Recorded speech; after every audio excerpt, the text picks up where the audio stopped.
Hey everybody, Jake here with TrendSpider to go over the weekend analysis for the week ending March 8th.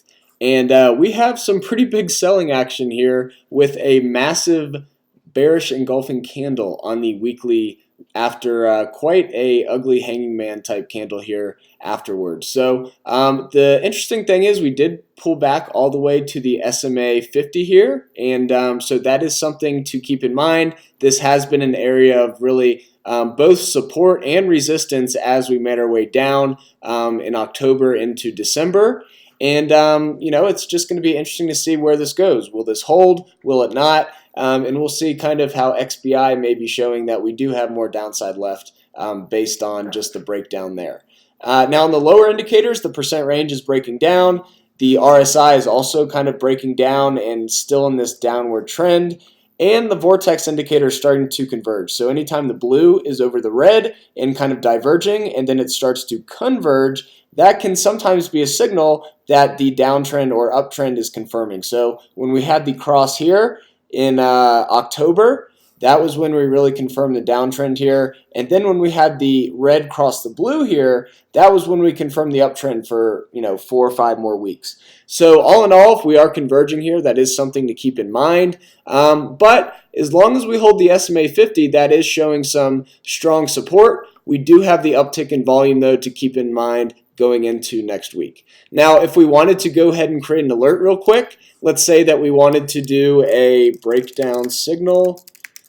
Go in, create an expiration for 7 days, triggered once, and we can, let's say, do a condition where the weekly candle close is less than the weekly SMA 50. And so we will be alerted when that breakdown occurs. Now let's say we also want to be alerted when the vortex indicator, so we'll do the weekly vortex indicator, and we'll do the positive is less than the indicator negative. So that means when the blue crosses the red to the downside, that we will be alerted when that also occurs. Now, let's say we also want to see any bearish candle setups as well. We can create another conditional kind of tree here, go to condition group, and then we can go and say, let's do go into expert mode, and anytime there is a daily, let's say a 3 black crows, and let's do any of the following. So we'll be alerted when any of these show up. Maybe a daily, let's do maybe a bearish engulfing, and then we could continue with this. So if this is something I want to lock in, I'll just go and create the alert, and then I'll be alerted when those conditions become true. So then we could do this for all the charts or whatever ones you're really watching to make a trade on. So going into QQQ,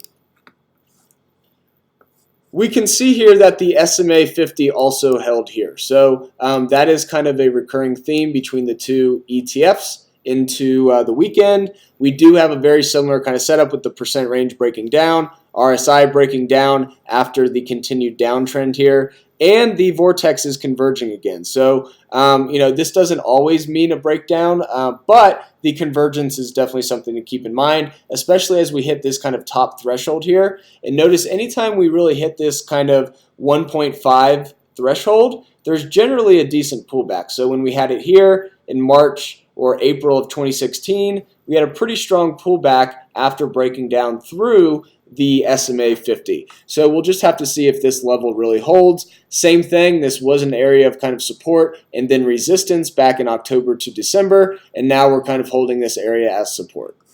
Now, one thing to keep in mind, and that is interesting, is XBI is actually already broken down through the SMA 50. So that is something to keep in mind. I have kind of found, especially in this downtrend, the XBI candle sometimes will lead the pack just because it's kind of more of a risky, speculative ETF, and sometimes that will kind of show where the money's moving. However, we have been faked out here on the upside. So the one thing to keep in mind, though, is there is a big gap below around 75 to 76.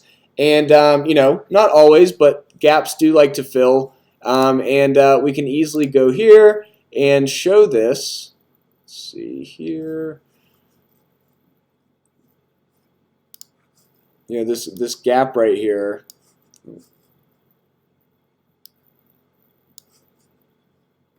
Come on.